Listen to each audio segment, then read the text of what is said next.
love selling to the mid-market.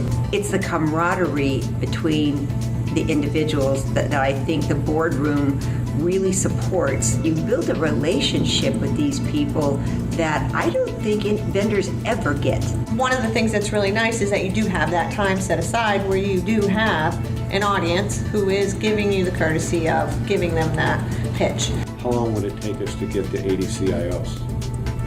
And the answer, year, 2 years. So we have an opportunity in this type of an event to get one-to-one with what I think is the right level person to be talking to, right decision makers, in a couple of days.